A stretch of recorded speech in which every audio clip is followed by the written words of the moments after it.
There are things out there, creatures, monsters, ghouls and spirits, beings that fall outside the realm of visible truth, beyond the confines of our basic reality. They lurk in the dark, haunt the recesses of our minds, and stir our curiosity in the unusual and weird. They are taboo topics, stories that we tell around the campfire and folklore passed down from our ancestors. We've been taught that these things don't exist, that they are merely myth and legend. Or are they? Welcome to the Occult Archives. I'm your host and spooky librarian, E.M. Moon, but feel free to refer to me as E. Here lies a space beyond all spaces, a library full of arcane information enough to drive any normal person mad. If you can think of it, if you can question it, the archives probably have what you seek.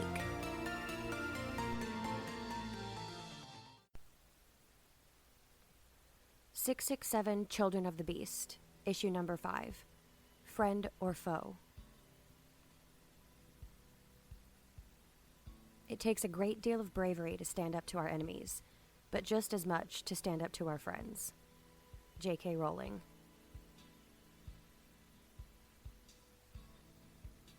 June 8th, 2016. Subject name, Adam Bodine. Violet was having a hard time readjusting after we left Las Vegas. She didn't want to leave Salome and Kane, and she didn't want to come back to New Orleans where she knew she'd be stuck.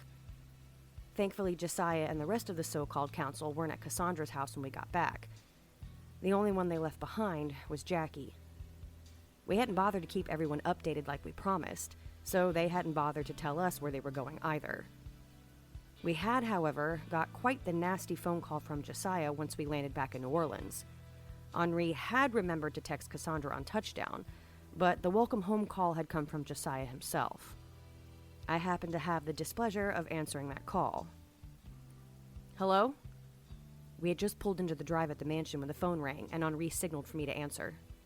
"How was your little trip?" Josiah's voice was surly on the other end. It was good." I grimaced at Henri, but he could hear the Hungan loud and clear.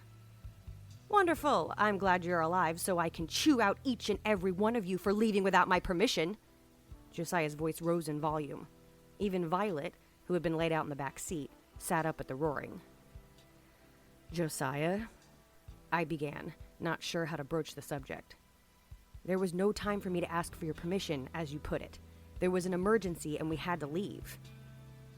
"I don't care if there was an emergency or not. You are under my care now." Josiah talked to me as if I was one of the foster children that he had never had. I took a deep breath as Henri parked the car and hopped out, but I stayed put. "Violet was the emergency, which I'm sure you know. If she is under your care, as you put it, then you should have been more concerned about getting her home." I was curt. "Violet is the main reason I am so infuriated by your lack of care in this situation. We don't know if she is safe." There was a weird inflection in Josiah's speech. There was no good way to respond to him without Violet knowing we were talking about her, if she hadn't heard Josiah already.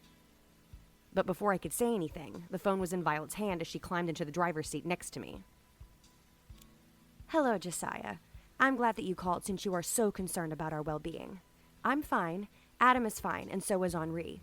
We all came back in one piece, and I only had to kill a couple dozen men to do it." Violet spit.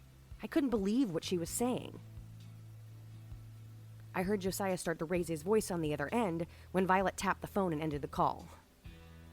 "Violet?" I turned to her, but she just lifted her upper lip in a sneer. "What? I'm not a murderer. You all can vouch for that. You're in the same boat as I am at this point." Violet arched a snowy brow at me. "True, but that could have waited till they came back and we could have talked to them in person." I popped the lock on my door and got out. "I don't like the way he talks to any of us, Adam. He's an arrogant, self-absorbed twat with a chip on his damn shoulder. He's not our warden. We aren't in prison. We shouldn't have to answer to him for anything." Violet slammed the door and came to meet me at the front of the car.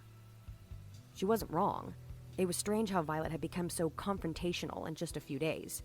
When I met her, she had been a quiet, mousy thing. "If we don't have them, we don't have anything. They are the ones that can get to the bottom of this." I defended the council, even though Josiah continued to be a dick.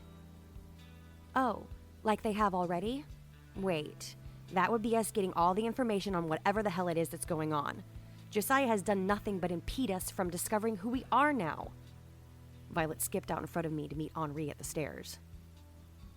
Jackie had come out, and the two were now smoking something from a wooden pipe as they sat on the front porch. Well, I tried to defend Josiah again, but I had nothing. I'm right, aren't I? Violet rocked back on the top step of the porch and curled her bare toes underneath her. She's right. Jackie puffed off the pipe before handing it back to Henri. If Jackie thinks I'm right, then it must be true. Violet shrugged, smirking at me. We're going to have to tell them that we have both killed now. I felt like I was compelled to be honest in our situation. You didn't kill nobody just because, Adam. You and Violet had to defend yourselves from whatever all of that was. Henri didn't agree with me. What did happen? Jackie wondered. No one had told him anything yet. I'm too tired for this right now. Violet got up from the steps and just walked inside.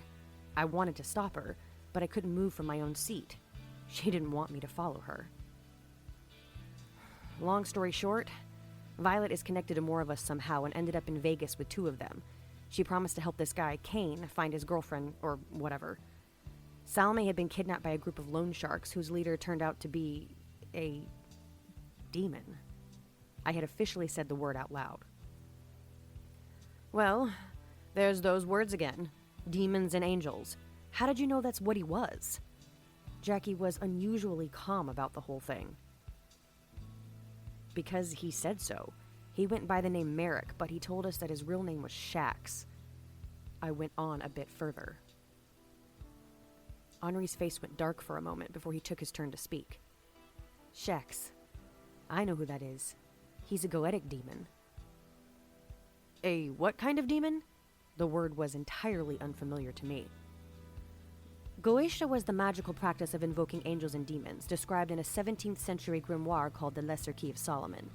There are 72 demons in the book, and it details what they can be summoned for. Henri gave us a bit of information. So, now someone is summoning demons and angels? I'm so confused. I wanted to bang my head on the banister next to me. I don't know if anyone is evoking them. They could just be walking around amongst us. Henri gave another option. That's wonderful. Just wonderful. I stood up and kicked a rock off the step. What about the other two, Kane and Salome? Jackie was curious about the others that were just like Violet and me. They stayed behind. I don't know what they're going to do any more than we do. She looks like some swamp fairy and he's a giant wolf. They don't look normal. I'd been thinking about the two of them on the flight home, wondering what they were going to do all alone without any idea of what they had really been through. They are going to need both of you. Make sure you don't lose contact with them, Jackie advised me. I won't. I pulled my phone from my pocket and scrolled through to Kane's contact information. It was sort of nice to have another guy to relate to, given the circumstances. I'm going to go take myself in for a drink and some TV. Join me? Jackie rose from his seat and we followed him inside. A drink actually sounded really good right about now.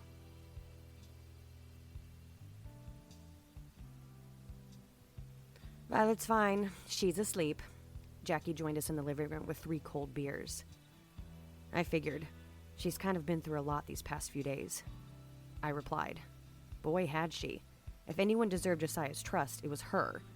She had gone above and beyond to save a couple of total strangers after being magically transported to the other side of the country. So have you. How are you holding up? Jackie flounced down between me and Henri. I'm great. A little hot around the collar, but I'm good. I wasn't entirely lying. I seemed to be holding it together better than Violet, but what did I know? I was just as much of a mess as she was. We need to do something with those hands of yours. You're leaving scorch marks on everything. Jackie pointed at the blackened top of one of Cassandra's throw pillows. Yeah. I was embarrassed that I was leaving my mark everywhere. You know, I've seen you touch Violet several times and there's not a burn on her. Henri chimed in. Yeah? Another one-word answer for me. I didn't want to hurt her, so I didn't. Maybe if I wanted to not burn the couch, it wouldn't burn. She's cute, Adam. Henri grinned, playfully punching me in the shoulder. Not you too. Nate said the same thing to me the other day, and I told him that I was in no position to be in a relationship. I shook my head quickly. That doesn't mean that you can't, Jackie teamed up with Henri. No, I wouldn't do that to her, I blurted, chugging my beer. Wait, you're telling me you wouldn't if she offered? I mean, you've been single for months now. Henri was surprised by my response. That's exactly what I am saying. Single or not, I just wouldn't. My face was stoic. They knew how I usually was with women. I wasn't exactly proud of my past. But even if I was still interested in sleeping around, I wasn't going to do that to Violet. My, how you've changed. Henri chuckled, swigging his own beer. I still have wants, but I don't want her like that. I guess I wasn't making myself clear. I mean, I wouldn't mind. Of course Henri wouldn't. He was worse than I was when it came to women. But just the notion of him and Violet... I was seeing red for some reason.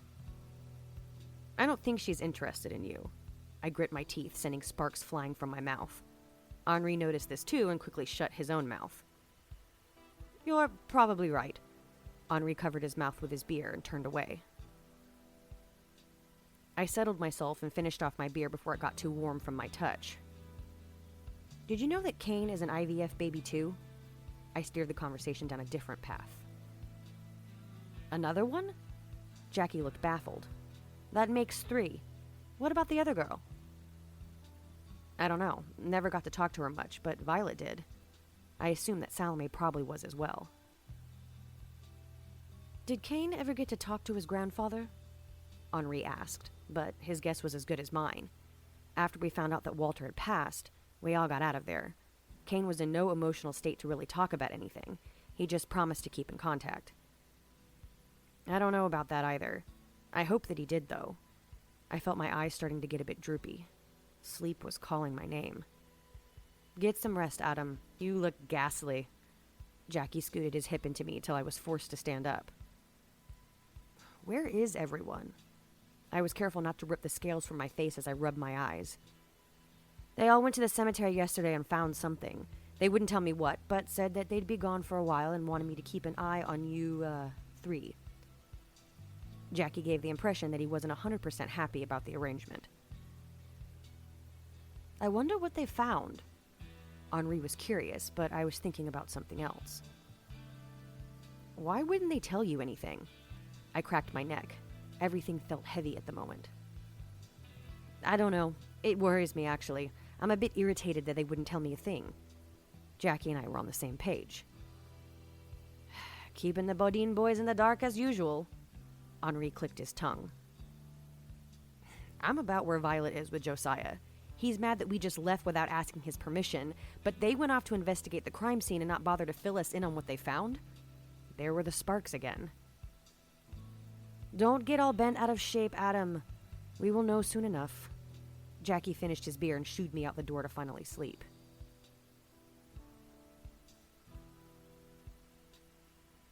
Subject name: Violet Eve. I lay in the bed with the covers over my head, not wanting to come out of my room. Jackie had peeked in on me, but I pretended I was asleep. I didn't want to talk right now. I didn't want to face Josiah when he got back either, because I didn't trust myself to not permanently fuse him to the fancy leather chair of his in the dining room. How dare he try to control us like we were something to be owned? Sure, we were hardly human at this point, but we still had free will, and Josiah seemed to want to take that away from us. I could hear the muffled vibrations of the guys below, talking about our little vacation, I'm sure. The clock above the mantel was ticking loudly in the silence of the room, and I just couldn't handle it anymore. I was lucky I still had my phone, somehow making out with my purse from the cemetery 2 nights before. I pulled it from my bag in the corner of the room before searching for Salome's phone number in my brain. It had become much easier to recall things than before. The phone rang twice before a familiar voice answered. Hello? Salome? I hoped that she really meant it when she said that I could call her whenever. Violet? Is this your number? She sounded like she was excited to hear from me. Yeah, my mobile. I tried not to let the sentence come out like a sigh, but I was obvious. What's wrong? Josiah. The Hungan? Yeah, treating us like fucking animals. I could feel myself getting angry again as I told the tale of our phone conversation. What gives him the goddamn authority? Salome sounded like she was angry for me. Because they are the super secret society of magical practitioners that have to keep the peace in a world gone to shit? I almost couldn't get the sentence out before I started laughing. That sounds like a tagline to a comic book. Salome laughed along with me. Josiah is a twat. I can't put it any better than that. It wasn't the first time I had used that word in reference to him. The lot of them just left and didn't bother telling anyone where they were going. And none of them are there? They just left without telling you. I heard Salome drop down onto something. Yeah, I don't know where they are, but they left Adam's cousin behind. I didn't stick around long enough to find out where they went.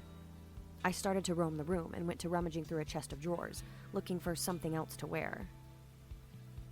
Fuck 'em then, keeping secrets from us when we are already a secret. Salome seemed sour. She was right. Did Cain ever get to talk to his grandfather? I had never gotten the chance to ask him with the emotional state he was in. Yeah. Salome's response was short. And what was it that Walter wanted to tell him? She had to know something. Just that he and Cain's mother had foreseen Cain becoming something great, that a special seed had been planted in his mother, and he would one day grow into someone who would make a difference. They didn't see it being this, though. I could hear it in Salome's voice. She was looking at herself in a mirror and wondering what the hell had happened to her. It gets easier to look at yourself. I promise. I half-fibbed. I always wanted to be a Martian. Salome snorted, but there was a hint of resentment in her voice. I just wish I know who did this. I had been thinking about that the whole flight home from Las Vegas. Yeah, me too. Salome responded, and my eye twitched. That eye was picking up on something. Did Walter mention anything about the clinic? I was hoping that maybe he would know since his daughter went to them. I tried to pose the question just right. No, I don't think so. My eye twitched again when Salome answered me. You don't think so? What aren't you telling me, Salome? She was hiding something. I could feel it. He didn't say anything about the clinic. I could hear how uncomfortable she was becoming with my probing questions. I either called her out on it, or I let it go. Usually I would have just let it go. I'm not big on confrontation. But not this time. You're lying to me, I uttered, and I could hear Salome draw in a sharp breath. Violet, she was going to try and talk her way out of this, but I wasn't going to let that happen. Salome, if you don't tell me what you know, I'm going to come back to Vegas and make you tell me. That was about as tough as I could be with her. Cain made me promise not to say anything. Salome's voice lowered to a whisper. But why? I asked. Why the hell wouldn't Cain want us to know anything about the fertility clinic? I can't say anything else. Salome sounded like she was almost afraid of me. Is Cain there? Can you put him on the phone? I was now pacing my bedroom, but could faintly hear someone coming up the stairs. Sure. I heard Salome set the phone down, and her voice echoed as she called out to Cain. I heard the door across the hall close and figured that Adam or Henri had decided to go to bed. Violet? Cain picked up the phone and started to talk, but I wasn't having any excuses. Don't you Violet me. Why didn't you tell us? I fell back under the bed and waited for his response. I was going to try and see what information I could get before burdening you with all of it. He sounded truthful, but my eyes seriously had the twitches. I knew what he was trying to do. No, you were going to seek revenge. I blurted. It seemed that I had no filter as of late. Kane just started to stutter, making weird noises as he fought for the words to get him out of this hole. Revenge is slightly selfish, don't you think? You're not the only one that has been affected by all of this, Kane. We need to stick together instead of striking out on our own. I wasn't trying to mother him, but he wasn't thinking about everyone else in the situation. Violet, I just wasn't thinking. Kane sounded ashamed. It's okay. We're all going through hell right now, but we need to know the name of the clinic before we can go any further. That name could be the key to unlocking all of this. I paused and waited for his response. I could hear him breathing, the wheels turning in his head as he mulled over what I had said. My grandfather said it was a medical facility called L. Cipher Labs. They apparently came highly recommended by my mother's doctor. L. Cipher Labs. We finally had a name. Thank you. I'm going to go look into it tomorrow after I wake up from what I hope is the best sleep I've ever had. I finally felt relieved that things were falling into place. Well, let me know what you find. Salome and I are going to get something to eat. Call me later? Kane sounded like he really wanted to get off the phone. I will. Night, Kane. I heard his end click and promptly hit the end button on my own phone. We now had a name that we could use to hopefully find someone who knew what all this bullshit was about. When I got up in the morning, I planned on finding out as much information as I could on this L. Cipher Laboratories.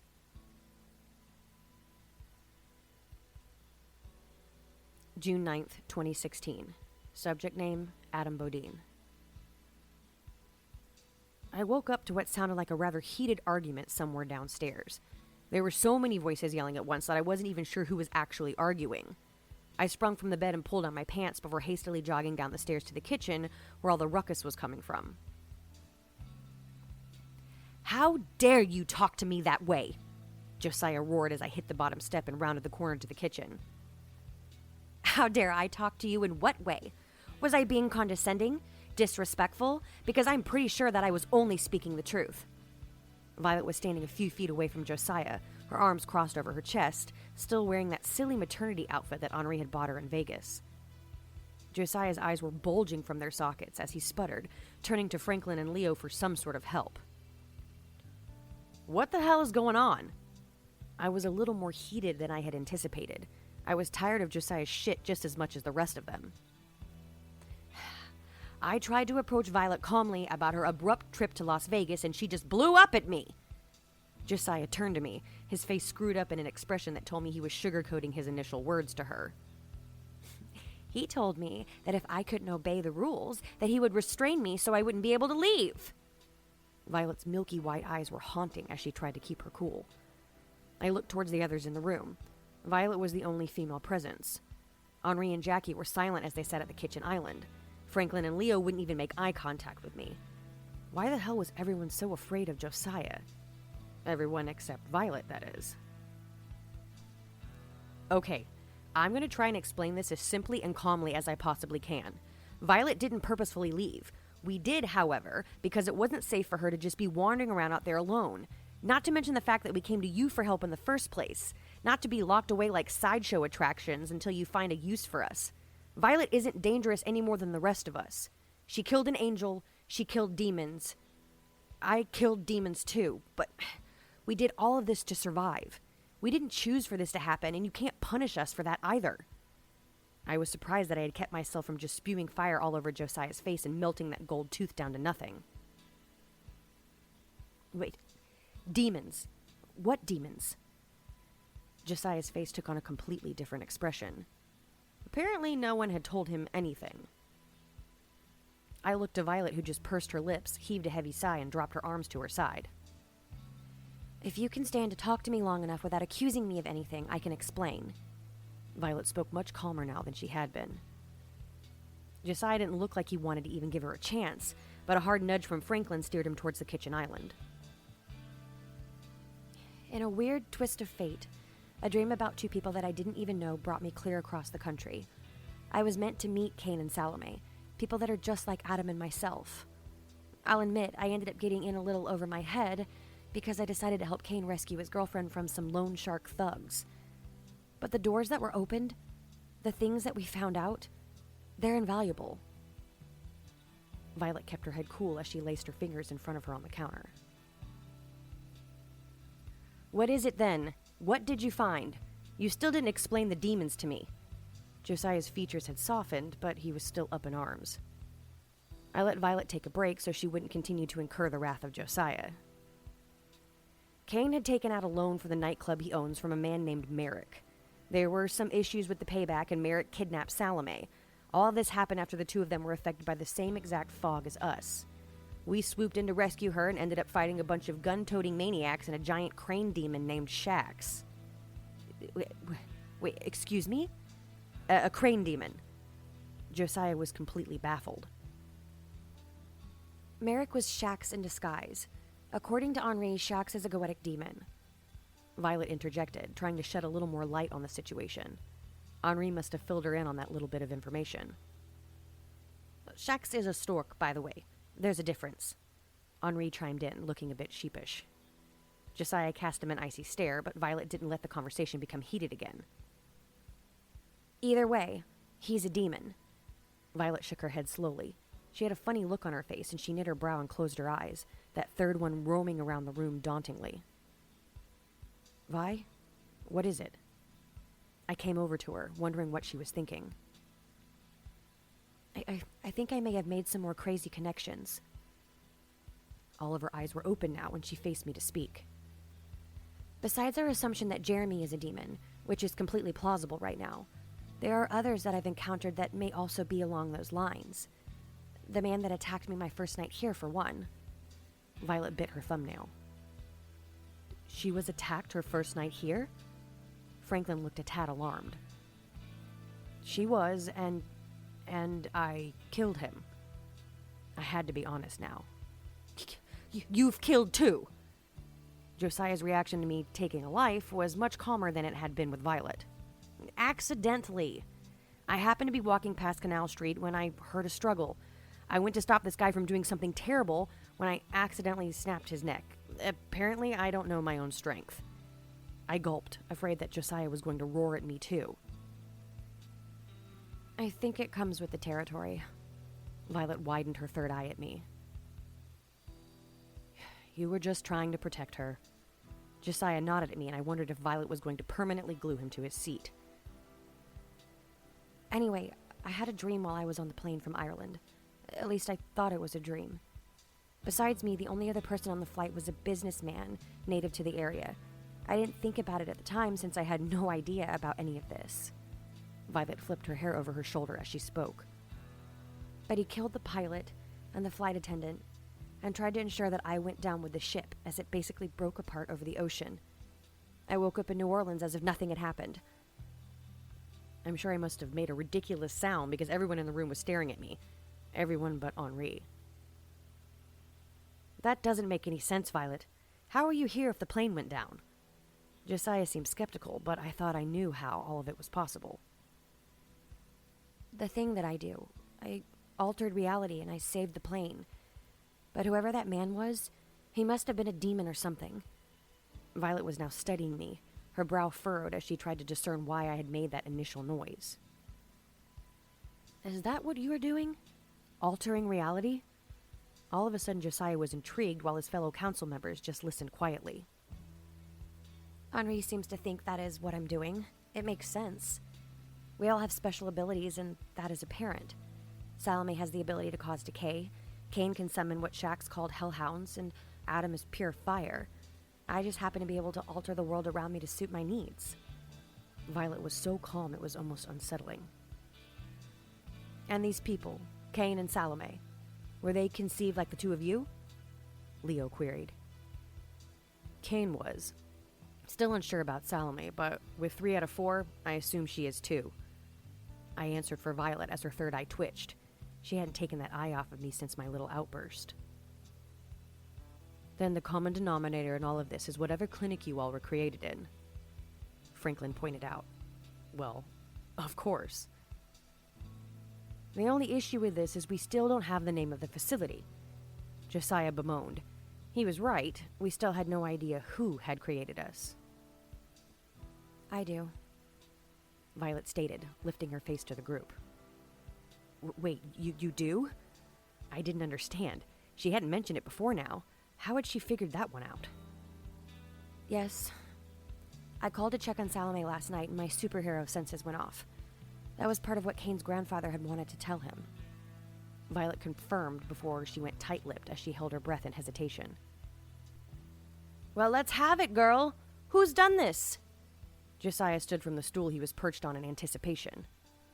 Violet looked to me once more before replying. L. Cipher Laboratories.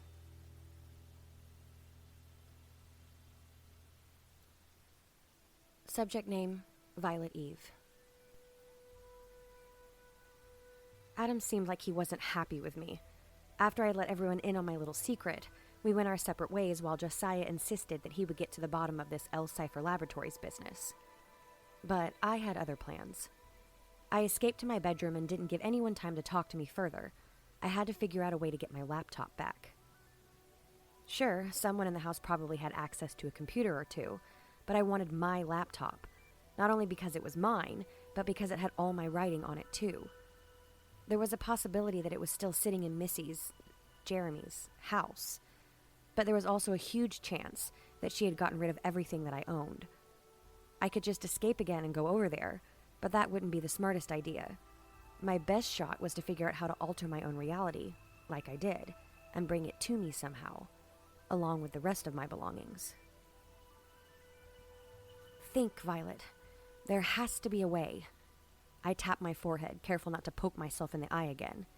I had to have a better hold on my abilities than I did before. Making things manifest should be easier now. Maybe if you just want it bad enough, it'll happen. A deep voice startled me from the doorway. It was Adam. Adam. I grimaced, slightly embarrassed that he had heard me talking to myself. You never told me about your flight. He just waltzed into the room and planted himself on the end of my bed. I didn't think it was important at the time, but you sure seem to think it is. I shot up a brow, spinning myself around on the bed to face him.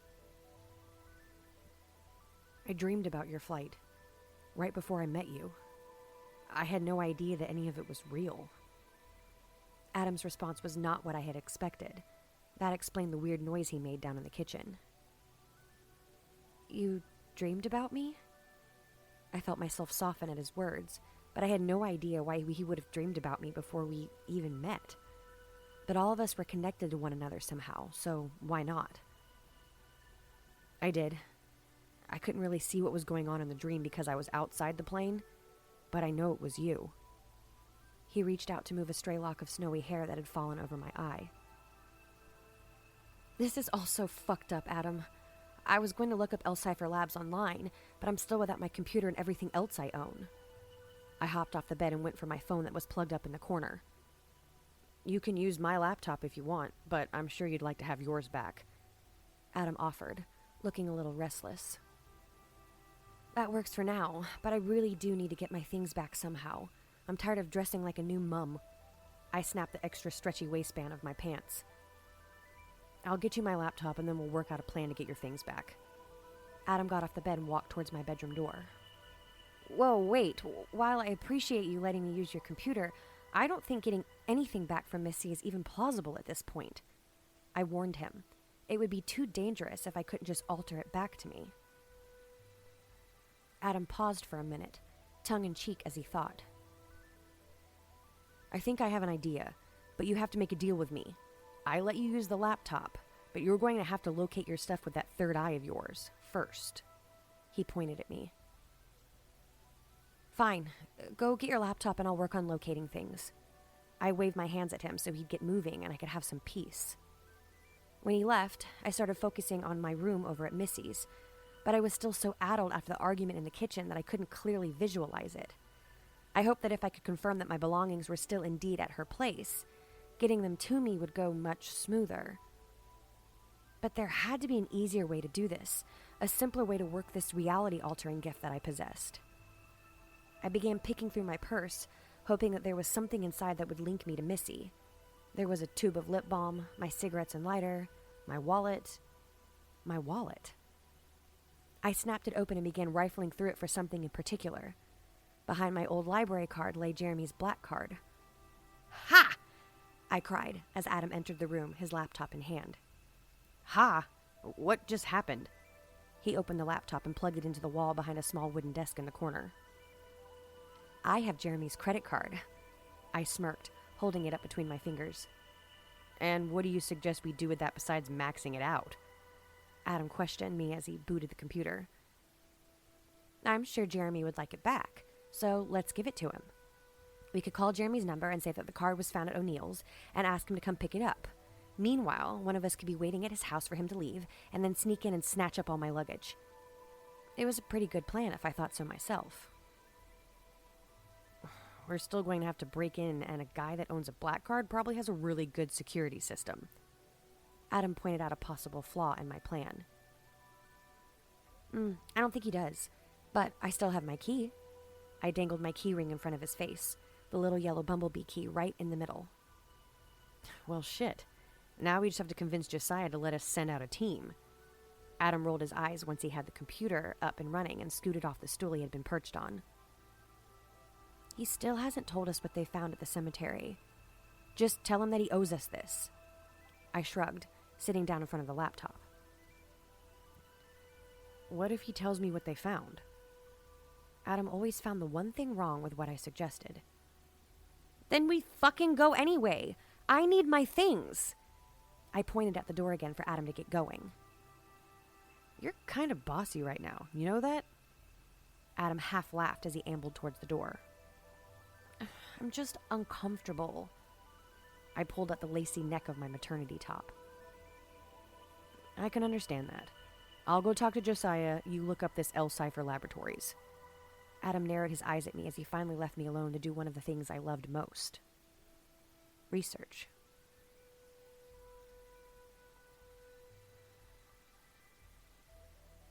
Subject name, Adam Bodine. I knocked on the door to the dining room where Henri told me Josiah was. Franklin and Leo had gone to pick up Cassandra, and Medusa was still at work. It was just the Bodines and Violet, and a hard-headed man who was essentially holding us captive.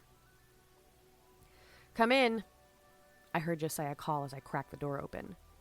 I didn't really want to incur the wrath of the warden, but there was no other way around it. "I need to talk to you about something." "Sit. What do you need?" Josiah kicked his feet up on the table and laced his hands over his chest. "I'm sure I know what you're going to say, but I need you to give us permission to go get Violet's belongings from Missy." I winced, waiting for him to blow up. I couldn't believe I had to ask permission of someone at 30 years old. "And how do you suppose you would do such a thing?" Josiah looked skeptical, leaning in closer to me as he spoke. "Well, Violet has the boyfriend's credit card. She proposed that we use it as a lure to get them out of the house, and then she will sneak in and gather everything up." I held my breath as I waited for a response. "That sounds pretty dangerous, but that doesn't seem to be a problem for the two of you." Josiah poured himself a glass of scotch and leaned back in his chair again. Was that a yes? Was that even an answer? "She's not going to be able to go at it alone. Take Henri with you since he still looks human, and try not to get yourselves arrested. I won't be bailing anyone out." Josiah flicked his wrist at me while he sipped at his drink. At least he said yes, even if the way he said it was sort of backhanded. I didn't argue, but instead mumbled my thank you and went to leave the dining room when I remembered something. "What did you all find at that cemetery?" I blurted, not caring if he blew his top. I could have made it out without any sort of argument, but we all wanted to know the answer. "It's not important right now." Josiah waved me off again, but I was going to stand my ground. "No, it is important. Violet told you the name of the clinic, and now you need to tell us what you found. You can't just leave us in the dark, especially since you have nothing to do with any of this in the first place. If we hadn't come to you for help, we could be doing our own investigation instead of sitting here with our thumbs up our asses." I roared. I was done with him trying to hold his supposed status over our heads as if we needed to be babysat. Josiah turned his chair back around to face me, fire in his eyes that I am sure mirrored my own. "Do you really want to know what we found, Adam? I fear that if I tell you, it will only fuel this aggression in your belly. It isn't pretty." Josiah laced his fingers in front of him as he waited for my response. Yes, we both want to know. I sat down at the table and waited patiently for what they had discovered. Josiah got up from his seat and pulled a file folder out of a bookshelf and opened it up on the table. He leafed through a small stack of paper, pulling out several photos and what looked like some sort of test results. When we got to the cemetery, it was all roped off by police tape. We have contacts in the force and were able to obtain legal access to crime scene photos and the evidence. These pictures were taken not even 24 hours after the party. There were dozens of dead bodies, but I will spare you the photos of that. These, however, piqued our curiosity. Josiah slid the photos over to me. There were various shots of the cemetery, some of my DJ rig, mausoleums, a shot of the Beaumont grave that I had found Violet in front of. Everything was draped in what looked like hundreds of years of spider webs. It looked as if no one had stepped foot inside that cemetery in eons, and the spiders had just taken over. Spider webs? I could feel my face twist up in utter confusion. Looks that way, doesn't it? But it's not. The police had initially thought some sort of chemical warfare since the bodies were covered in innumerable tumor-like masses. But no one had the webbing checked for anything as they assumed it was just decades of cobwebs. We took a sample and Leo had it tested. Josiah then slid me the test results and I scanned the document, not really understanding what it was that I was reading. Well, what does all of this mean? I tapped the results with a fiery finger and instantly burned a hole straight through the paper. It doesn't make any scientific sense, but essentially that webbing is a mitogen that settled from a gas into a solid. Josiah looked like he was biting the inside of his cheek. A mitogen? I didn't pay that much attention in science class. I guess I should have. A mitogen is a chemical substance that encourages a cell to commence cell division, triggering mitosis. That fog, which subsequently turned into this webbing, activated the cells in the bodies of all who were present. Essentially, it acted as a trigger and multiplied every cell in their body like a cancer. Their deaths would have been anything but painless. Josiah informed me as I went back over the photos and the test results. Why didn't we die then? Why didn't Missy or her boyfriend suffer like the rest of these people? There had to be a good answer for all of this. That's what we don't know yet, but we assume now that it has to do with how you all were conceived. The mitogen triggered something inside of you just as it did the rest of those people, but there is something about your kind that was able to contain that cell division. Instead of riddling your body with an unstoppable cancer, it transformed you into what you are now. You talked about seeing the embryo injected with something, and we think that it may have been an inhibitor of some sort. What it was inhibiting exactly, we aren't sure. Josiah paused in the conversation, waiting for my response. All those people. This just keeps getting more and more fucked up. I hung my head, breathing sparks under the table in front of me. Yes, it does. Myself and the others discussed having Violet and yourself tested to see what is different in your DNA from those of a regular human being. We tried looking into your medical history, but it seems that you don't really have one. No records of any surgeries, major illnesses, not even a damn cold. Josiah looked at me for an answer as to why. Come to think of it, I had never really been sick. I had never broken a bone, never got the chicken pox, nor did I ever get the flu that I could recall. I've never been sick, not until all of this started. I leaned back in my chair and held my hands up for him to see, as if he didn't know. That may be partially due to your initial injection before implantation, but we will need to draw some blood to confirm that. Josiah looked wary, as if I would deny him that, but I couldn't at this point. We needed some damn answers. I'm fine with that, and I'm sure I can convince Violet to as well if she won't agree for some reason. I set her up with my laptop and she's researching the clinic. I let slip that she was ahead of them, but Josiah didn't seem bothered by it. Good. Henri mentioned that she was a writer and did this sort of stuff for a living, so I trust her. His response totally surprised me. You going to treat her better now? I asked, assuming that Josiah and I were finally on the same level. I'm starting to see that she is hardly the bad guy in this, the more we discover on your transformation.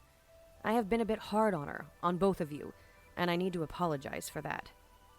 I could tell the words were hard for Josiah to speak. He didn't like to admit when he was wrong. Well, I accept, though Violet may need more convincing. I smirked and Josiah sighed. When Medusa and Cassandra return, we can discuss this further. Until then, let Violet do some research and go talk to Henri about the best way to retrieve her things. Josiah stood from his seat and stuffed the photos and test results back into their folder. I finally felt satisfied in leaving his company and ventured out to discuss the recon mission with Henri.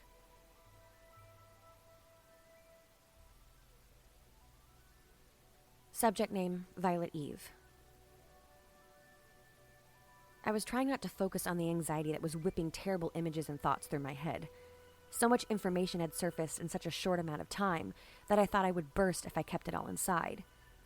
I let my fingers fly across the keys of Adam's computer as I plugged in the name L Cipher Laboratories into my favorite search engine. Tons of results popped up, but words were omitted, mostly leading me to dead ends. I tried variations of the company name and cycled through site after site, page after page, but there wasn't anything. How could a clinic that had apparently been so prevalent not have an online presence?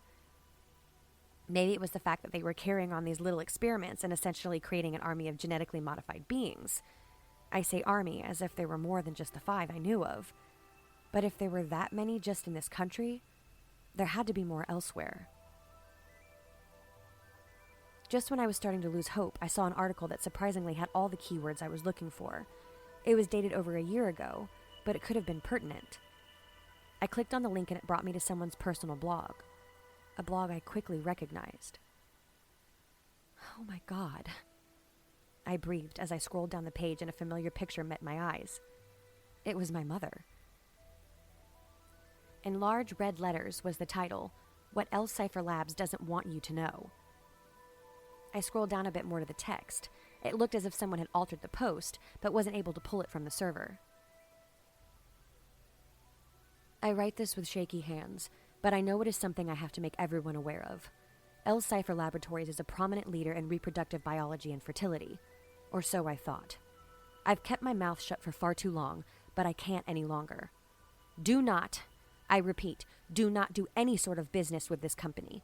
I may be employed with them, but not for much longer. I have worked with them for over 30 years as a biologist, striving to eliminate the word infertility from the vocabulary of every human on the planet. I myself was told I was infertile at a young age due to a very rare genetic disorder. This was part of the reason that I so passionately worked with this company in hopes that I could somehow conceive a child and make that a reality for millions of other women. My employers knew of my desperation and inability to conceive, so they offered me a position in a clinical study of theirs, harvesting my ovum and testing their fertility. My uterus wasn't inhospitable, but my eggs were essentially dead. After months of harvesting and testing, I got the best news of my life. They had been able to somehow revitalize my eggs. They wouldn't disclose to me how, as it was all still in the testing phase, but they asked me if I would like for them to try and fertilize it for implantation. Of course, I gladly accepted, but still had my doubts about actually conceiving. The implantation came some 6 months after my final harvest of the ovum, and to my surprise, I became with child in October of 1986. I gave birth to a beautiful baby girl, a healthy child that still to this day has never been ill and, if anything, has been almost too healthy. Fast forward to a few months ago, I had been doing extensive research into the program under which I conceived. I wanted to know more about how I was able to finally become pregnant. To my horror, I discovered that L Cipher Laboratories have been doing some questionable things for the sake of fertility. Not only myself, but hundreds of others had gone through the same or similar procedure to conceive, all of them using donor DNA to fertilize the eggs. The embryos were then injected with an inhibitor serum, the composition of which I am unsure of, that was said to contain the fetus from growing too large and possibly killing the host, though I'm still not quite sure what all it does. Without going into too much detail, this laboratory was essentially using grieving and despairing mothers as hosts for super soldier children. I am currently working on delving deeper, and I'm not afraid of showing my face. I'm in the process of terminating my position with them, and have been devoting the majority of my time to figuring out what this sinister company had planned for our children. Please check back often as I bring more information to light. I was in total shock. My visions from the diviner had been more than accurate. My mother hadn't conceived me naturally. I didn't even have a father to speak of. I went back and reread the blog post a dozen times, the black text against the dark background making it harder and harder for me to keep going over it. For some reason, my mother had written this post differently from the others on her page. Every other entry had a white background with your typical black lettering, but this specific post had been typed over a deep maroon background. I highlighted the text of the post in order to read it better, and when I came to the first mention of L-Cipher Laboratories, I noticed that the name became underlined. My mother had hidden a link in her post. I clicked the link and a new website immediately began to load. L-Cipher Labs, Reproductive Biology and Fertility. Making miracles one child at a time. I read aloud, scanning the website. The site looked as if it was dead. No one was manning it anymore, but for whatever reason, it hadn't been taken down. I had just begun scrolling through the testimonials when I heard a knock on my door. "Come in," I absentmindedly called out as I continued to read. "Violet, you aren't going to believe this." Adam bustled in and pulled up a chair next to me.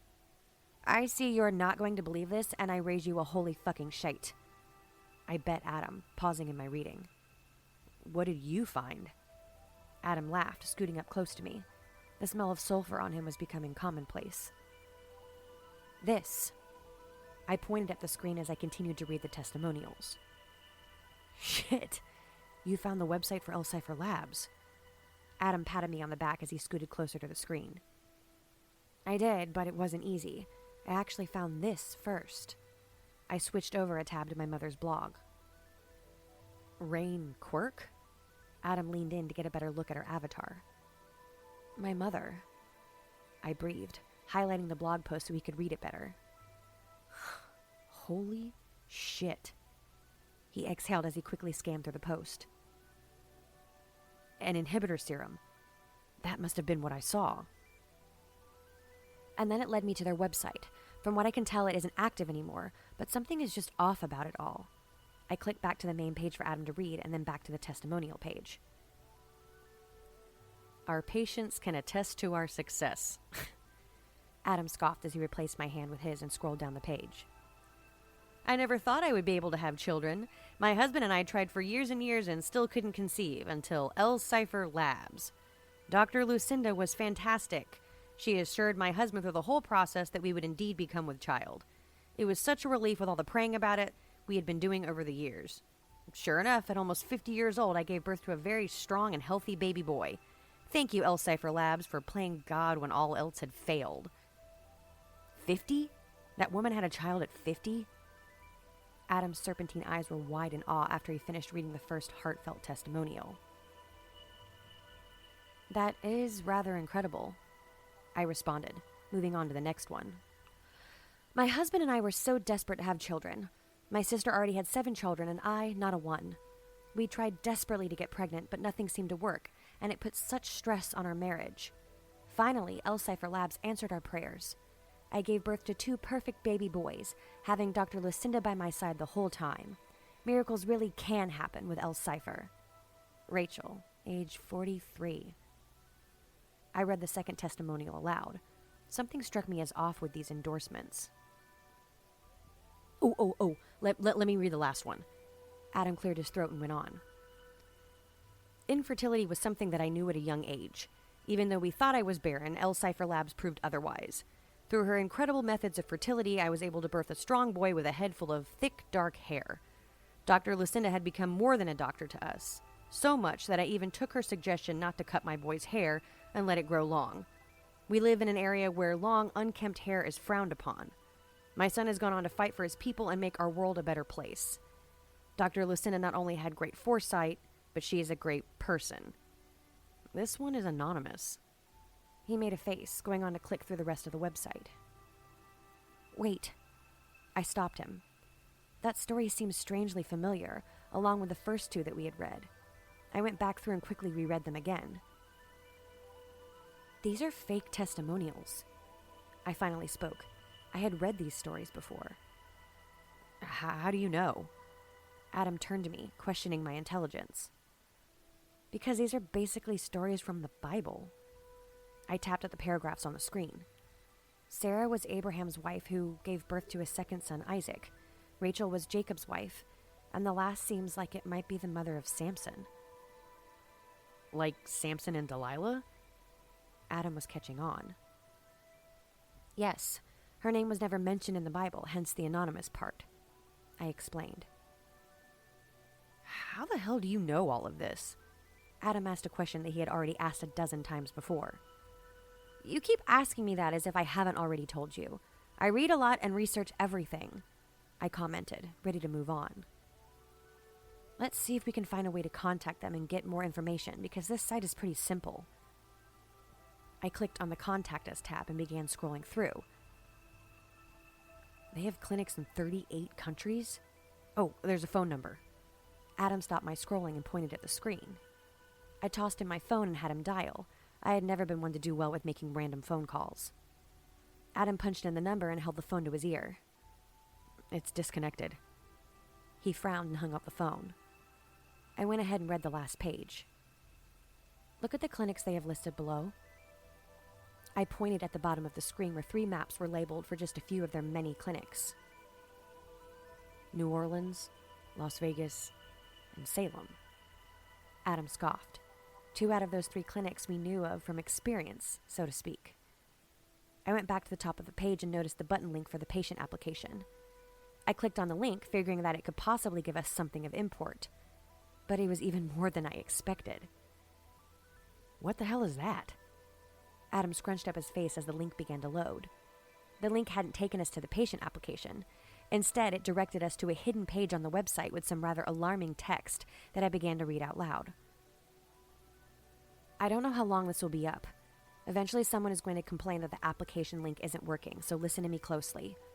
If you're reading this, it's because you've been made aware. L-Cipher Labs is doing more than fertility work. They continue to monitor their patients' offspring long after what is necessary. There are files on some of them already. I don't know how many more exist. They are keeping tabs on them for some reason, monitoring what they do. Some of the information has been redacted in these files.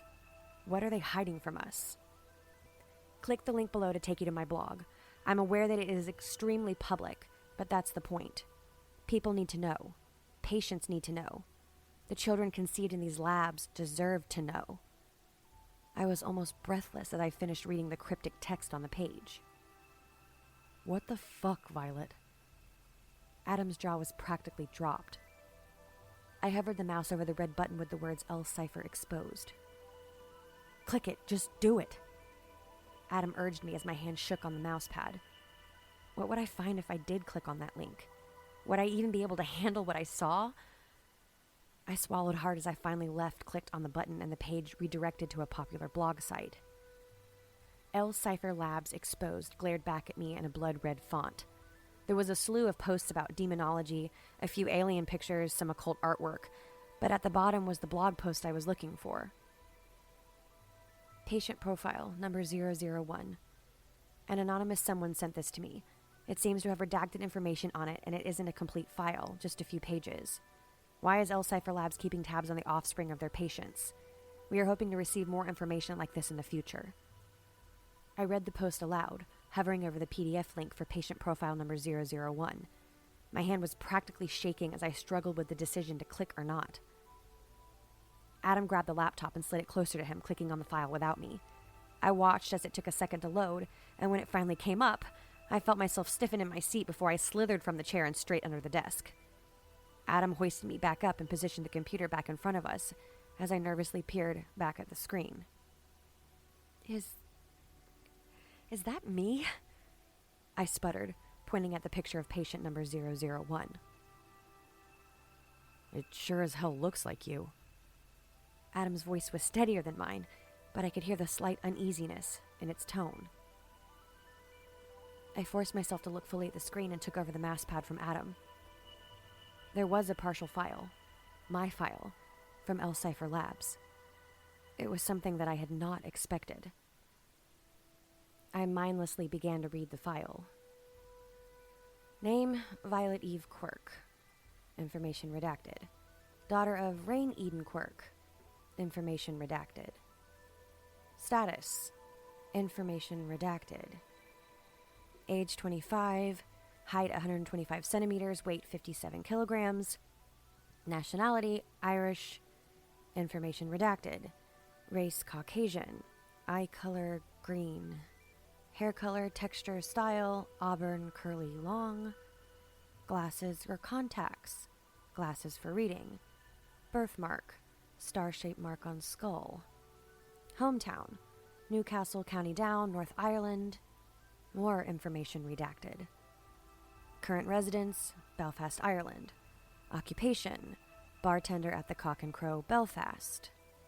Talents and skills, above average IQ, writer, creative.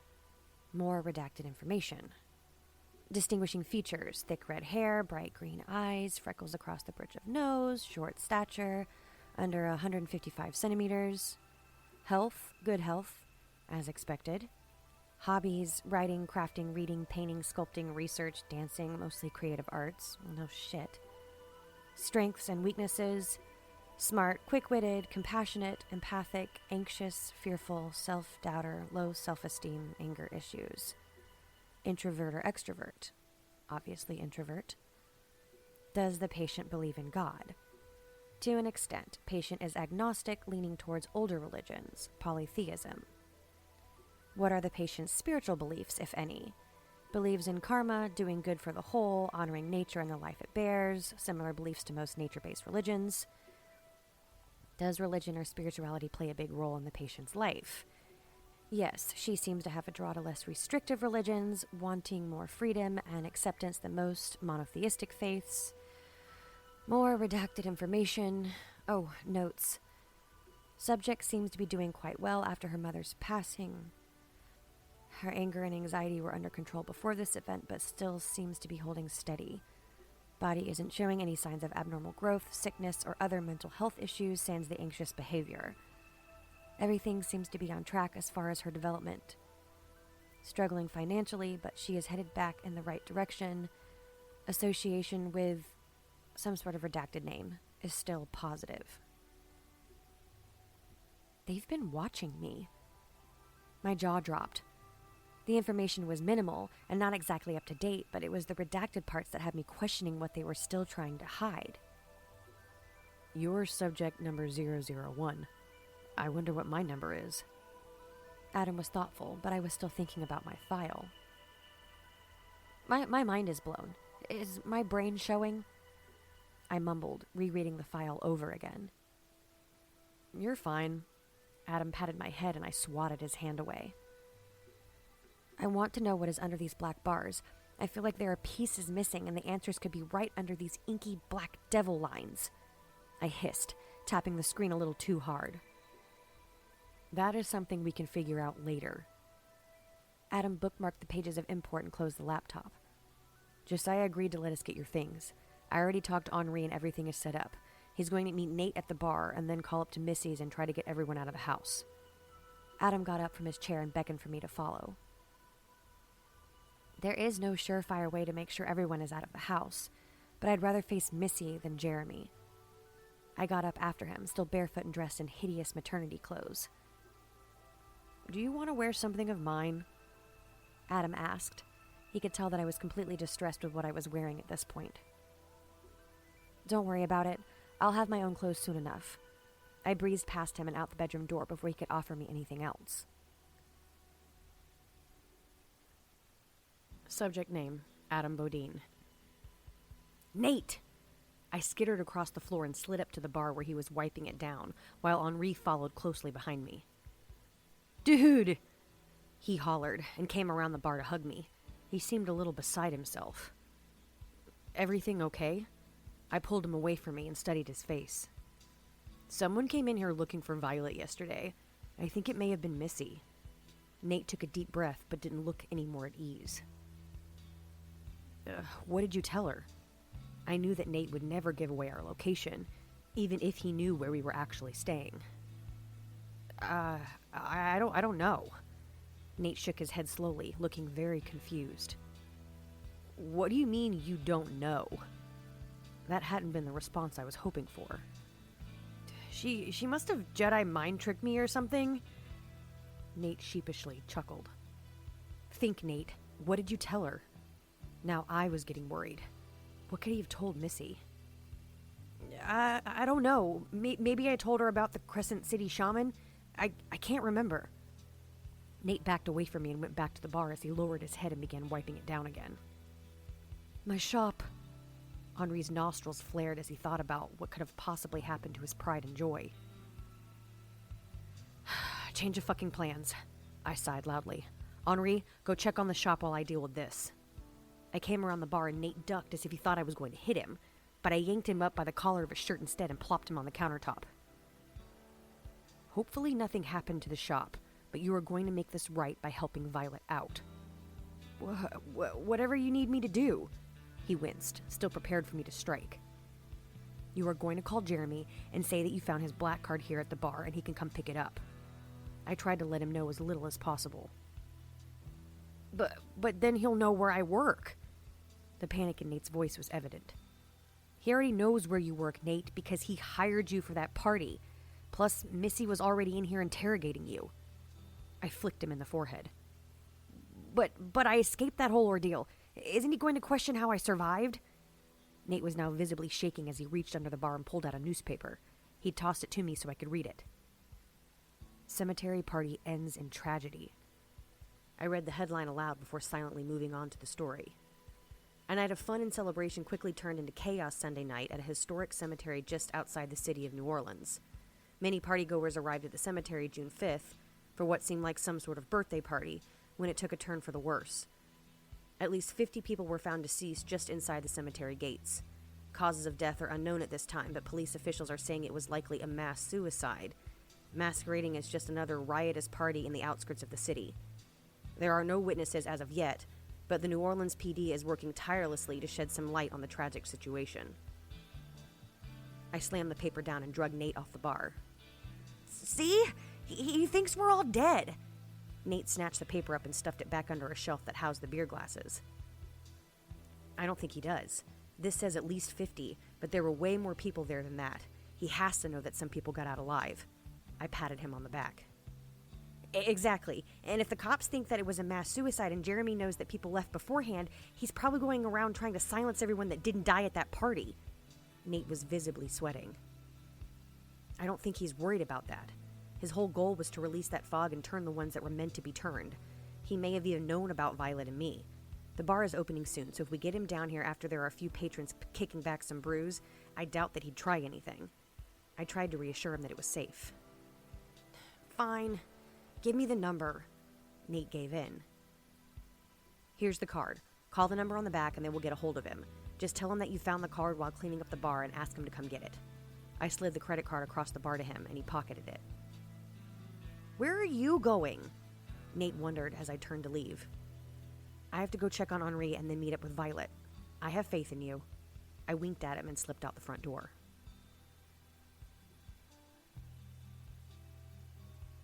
Violet? I had the phone up to my ear as I slipped through the back alleys to the Crescent City Shaman. Hey, Adam. She sounded cool in her response, but I could tell that her nerves were racked. Don't panic, but Missy came looking for you at Nate's bar. I breathed heavily as I ducked behind a dumpster to hide from a group of kids who were walking down the sidewalk. What? What did she want? Violet's voice was squeaky. Well, you, I'm assuming. Nate is pretty wired over the whole thing, but he agreed to the plan. I'm heading down to Henri's shop because Nate said he couldn't remember what he told her when she asked about you, but he thinks he mentioned the Crescent City Shaman. I picked my pace back up, only 1 block from Henri's shop. How the hell does he not remember what he said to her? I hope the shop is all right. Violet's voice was unsteady. I have no idea. Maybe her girlish good looks threw him off. I slid into the alley, 3 shops up from Henri's. Or maybe that's her special power. Manipulation. Sounds like Missy. Violet was clearly bitter about her lifelong friend. I finally got to the shop and stopped dead in my tracks. All the windows were smashed in and the front door had been rammed open. Vi, I have to go. Wait on me to call you with the signal. I hung up before she could protest and found that the front door was barely holding on at its hinges. Henri was behind the spell bar, sitting on his stool with his face in his hands. Shelves had been toppled over, furniture was smashed, and anything that had been breakable was broken. Everything is ruined. Henri just shook his head slowly as I came over to the bar. All of his herbs and resins had been mixed with molasses and fruit pastes and smeared all over the glass of the sneeze guard. That was the only bit of glass in the place that hadn't been broken. I'm sorry, Henri. I felt bad for him and for Nate. Neither of them had asked for any of this. It's not your fault or Nathaniel's.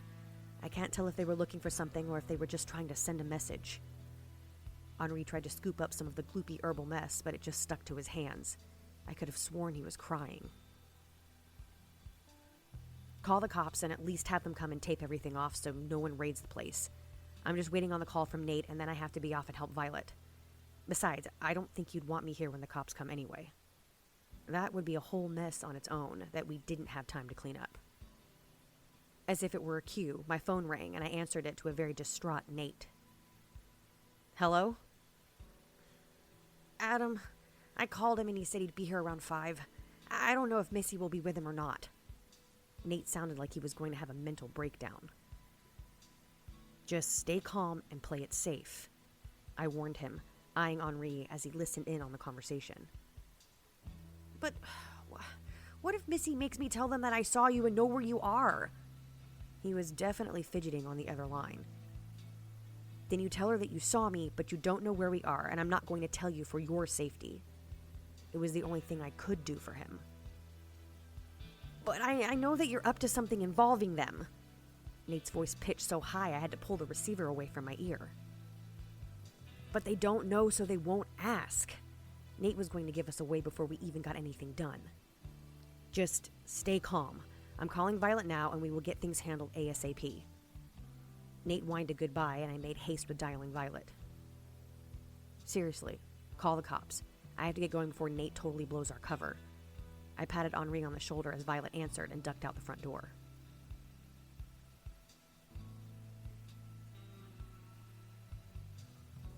Subject number 001, Violet Eve.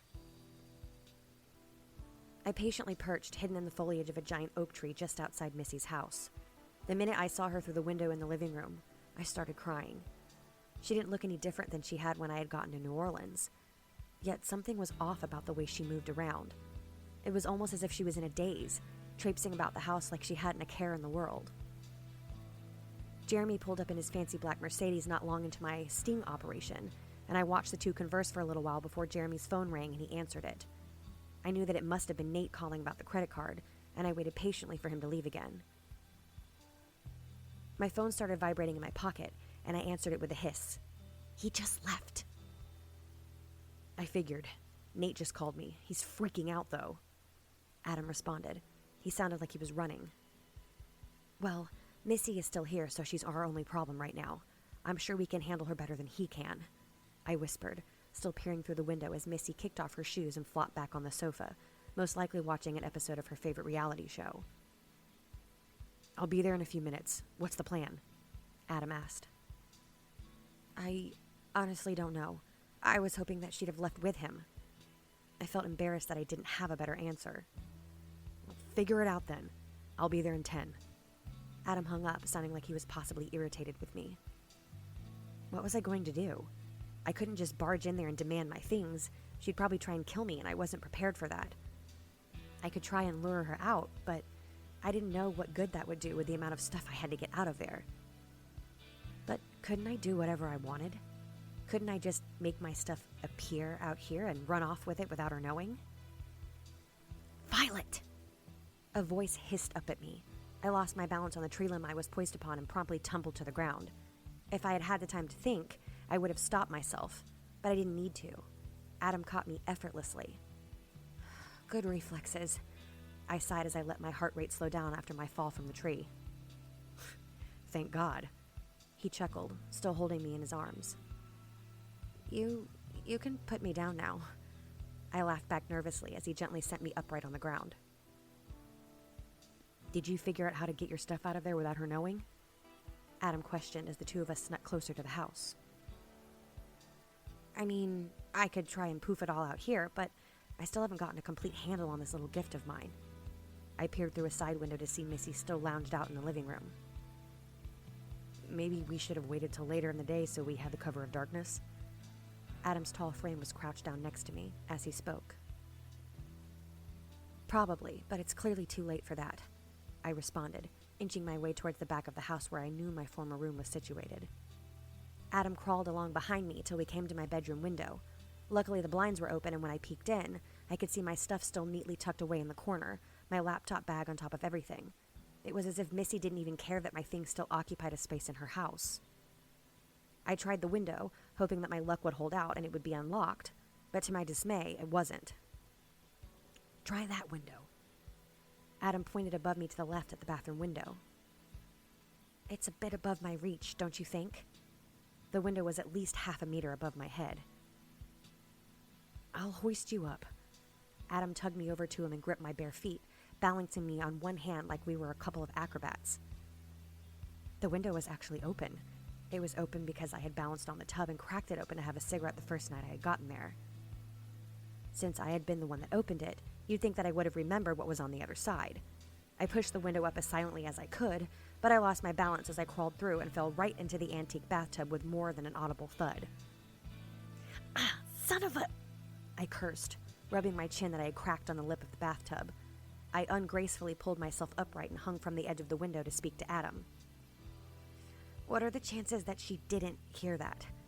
I grimaced at Adam's horned face that was looking back at me. Pretty slim unless she is totally deaf. And even then she probably would feel the tremor that you just caused crashing into the bathtub. I could tell that Adam was trying desperately not to laugh. Awesome. Stay here. I'm going to go grab things and pass them through the window to you. I hopped back in the tub before crawling out the other side and sprinting off into the bedroom to grab my bags. I could hear the faint sound of Missy's show coming from the living room as I knelt down to gather the few things I had scattered around on the floor. Then I heard the padding of feet coming down the hallway. I panicked and started scrambling, stuffing shirts and loose items into my luggage before trying to drag it into the bathroom so I could hoist it through the window to Adam. But the door to the bedroom opened just as I was over the threshold into the bathroom. She saw me. Violet. My name sounded like it had been carried on the wind as Missy uttered it. Fuck. No. That was what I chose to say. No what, Violet? Violet. My name was almost like a purr as it escaped her lips again. I slowly backed into the room instead of running for the window in the bathroom. Missy's eyes were a smoldering gray as they connected with my all-seeing eye. I knew you'd come back for your things. I figured you were coming when your little friend Nate called and said he had Jeremy's black card. I know how your mind works, Violet. We've been best mates for years. Missy winked at me as she sauntered into the room. Nate, I uttered. He was in danger. Nate was a good boy. Told me everything I needed to know. I didn't know where you had gone after the party and had no idea that you were like me. Missy was on me in a flash, caressing my snowy white hair between her fingers. I'm nothing like you. I could feel the wickedness emanating from her perfect body. Oh, but you could be, love. You have a choice in all this. You could choose who you want to be. Missy cocked her head to the side as she stared right into my eye. I did choose. I spoke without thinking for once. I chose to not be a nasty bitch like you. You're not the Missy I grew up with anymore. You're something far worse. I ducked as Missy lunged for me. I wanted to be back outside with Adam. What's going on? Adam didn't even seem fazed that I was suddenly crouched down next to him. She saw me. I breathed heavily as my bags came flying through the bathroom window. Adam reached out and caught my suitcase as my laptop bag whizzed by my head. I was able to stop it before it crashed against a tree, and instead I had it drop into a bed of tightly packed flowers. You need to go. I shoved Adam out of the way as a much larger suitcase busted through the bedroom window and just missed taking me out. What? Why would I leave you here alone? Adam had picked up both of my bags. Because she knew we were coming. She knows that Nate is in on it. I pushed Adam aside again as Missy leapt through the window and aimed to take him out. Adam looked scared. I knew that Nate was his best friend. I could handle this situation on my own. I urged him to run as Missy turned her attention to him again. Stop right where you are, she commanded. And he did. Adam stopped dead in his tracks and dropped my bags. You're not going anywhere, and neither is Violet. Missy's voice had that sing-song quality to it again. Don't listen to her, Adam. I had confirmed what her power was. Manipulation and control. It should have been obvious. Missy, as much as I loved her, wasn't always the best person, but I chalked it up to her rich upbringing. She manipulated boys all through our school years, and even some women too, just to get what she wanted. I thought that Jeremy had been no different, but it seemed like he was better at it than she was. Don't listen to her, Adam. Missy mimicked me as Adam's head snapped from me to her. I went to stop her when she held out her hand to me. Don't you bloody move. And to my dismay, I didn't. She may have had control over me, but I wasn't going to let her best me. So I flipped the script on her. I altered our surroundings and placed myself between her and Adam. Oh! She cried as I backed myself into Adam and pushed him behind me towards my luggage. Go! Now! I barked and shoved him around the corner of the house, making sure that he was out of Missy's line of sight. You're who I really wanted anyway. Missy grinned that perfect smile, one dimple in her left cheek. You don't have to be this way, miss. My words were insincere. She was going to be this way no matter what I said to her, but I had to buy me some time. I know I don't. Like I said, I want to. Missy was closing the gap between us. Then let's agree to disagree and let me be on my way. I don't know why I thought that was going to work. Missy tried to command me again, but I brushed her order off with a potted plant to the face. She cussed loudly as I ran to grab my bag from the flower bed. I took that opportunity to take off running, but Missy didn't follow, at least not that I saw. With my laptop bag in hand, I headed off towards O'Neill's as the sun began its descent into the horizon.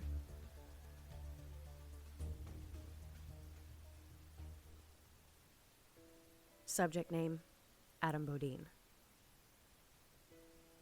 All the lights were off at O'Neill's. The sign on the door said closed. It looked like Nate hadn't even opened up. Something was wrong.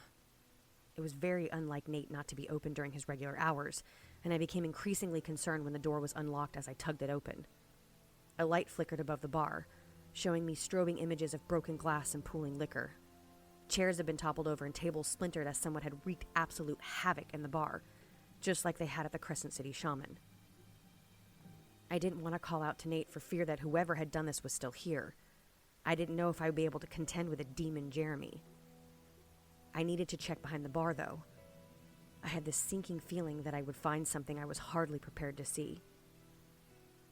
Creeping closer, I placed my hands atop the slick bar top and peered over the edge. And there was Nate, twisted in a heap of broken bones and bloodied skin. His eyes were open and glassy, their light blue color completely void of life. I made a choking sound as I turned my head and vomited into the trash can. The contorted expression on his bruised face told me that he had struggled with Jeremy, but he had never had a fighting chance. The bell above the door tinkled and I felt the fire in my belly roar to life as I turned to incinerate whoever was behind me. But it was Violet, a look of sheer horror plastered on her face. From where she was standing, I knew she could at least partially see Nate behind the bar as the light above finally decided to stay on.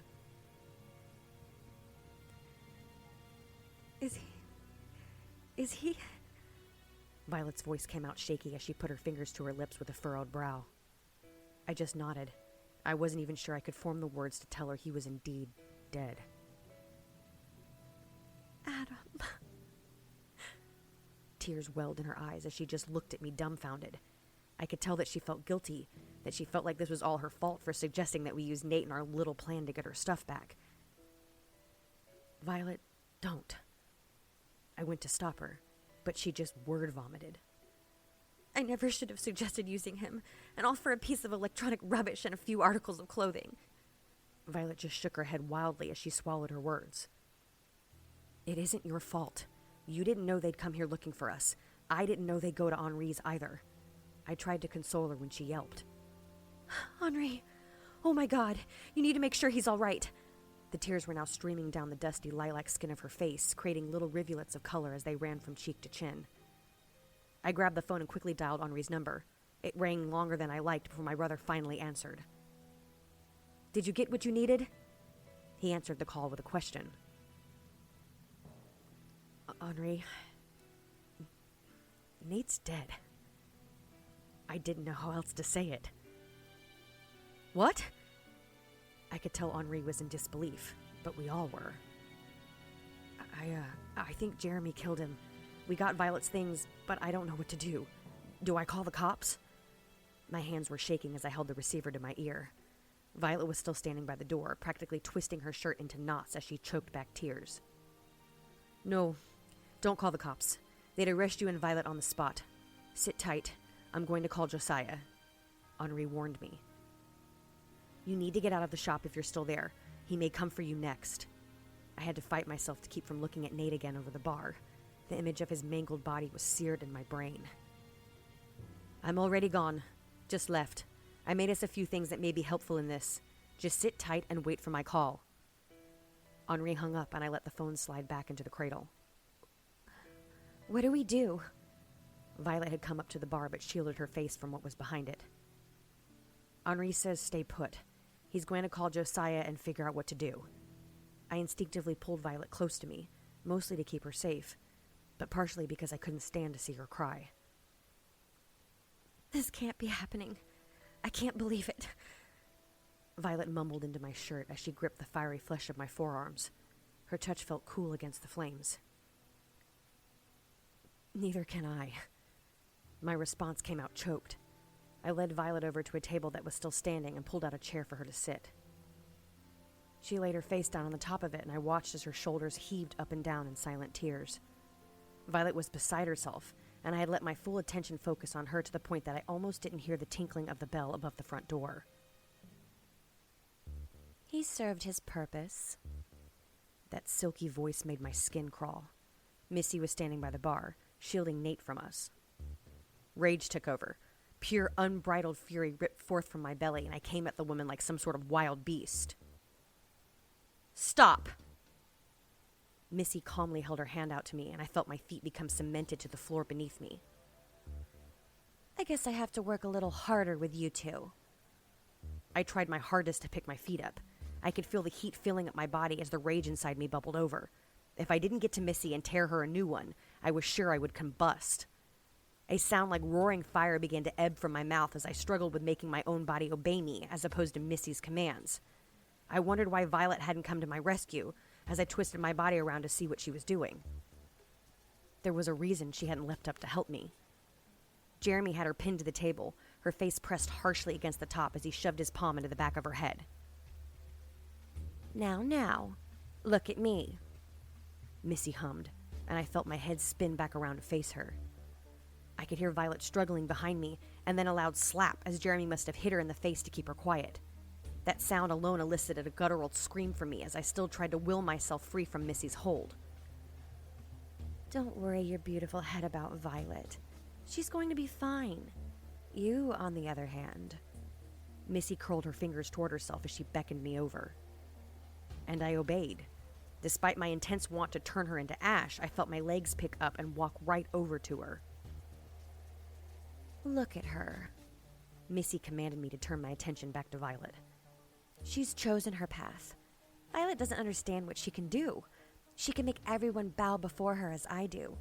But she chose to be the good little girl that her mummy always ordered her to be. She sealed her fate, but you still have a choice. Missy wrapped her arms around me and rested her chin on my shoulder. I watched as Jeremy spun Violet around to face him, gripping her tight against his body as he yanked her hair hard. She cried out when her neck was jerked back and a thick line of blood appeared on her chest. Don't, I almost whispered, watching the blood run down Violet's skin, staining her blouse. Then make the right choice. Which side? Think carefully now. Missy clucked in my ear as her lips grazed my lobe. You said you wouldn't hurt her. I growled as a few more cuts appeared on Violet's exposed skin. Jeremy was somehow harming her without even touching her. I said she'd be fine, and she will be if you make the right decision. Missy giggled. I'm the bad guy, remember? Threats are what we thrive on. I had a moment of sheer strength and was able to pull myself free from Missy's hold, but before I could get to Violet, I was being choked by an unseen hand. "Control your pet, Missy. He's misbehaving something awful." Jeremy roughly turned Violet to face me, her milky white eyes pleading for help, but she never uttered a word. Missy took over control of my body with a rather degrading sentence. "Sit, boy." I felt my body being pulled to the wooden floor as I landed on my ass rather hard. "What will it be then? Do you want to be a goody two-shoes like Violet here? Or do you want to join us?" Missy circled me and planted her high-heeled foot into the middle of my chest before kicking me backward. I writhed on the ground, trying to get a vantage point on Violet. I could hear her crying as Jeremy did only God knows what to her. "Adam!" She cried out as I was finally able to crane my head and see that Jeremy had thrown her over the tabletop. He was just staring at her, but I watched as nicks and cuts appeared all over her face out of thin air. I had no idea how he was doing it. "Your kind is not impervious, Adam. We can hurt you. Hades can hurt you." Jeremy spit, and I watched as blood began to run from Violet's eyes. "What's it gonna be, Adam?" Missy jerked me upright by the hood of my jacket. Don't do it!" Violet screamed as a thin red line of blood ran straight across her throat. "Stop! Just stop hurting her!" I bellowed, somehow ripping myself free from Missy's manicured fingers. "Try anything and I'll slit her throat clean through. Sit the fuck down." Jeremy cast his hand out and set me sprawling across the room. Violet wasn't with it enough to turn this whole play on its head, which meant I was going to have to do something. I had kept my fighting with these powers to a minimum. I feared that I wouldn't be able to fully control them. Now was not the time for me to play it safe, however. Violet's back arched on the table as I witnessed her blouse shred at the midsection, long splits in the skin forming just above her navel to the top of her ribcage. Missy stood between us with a smug look on her face, all the while getting some sort of sick pleasure from watching her childhood best friend be flayed alive.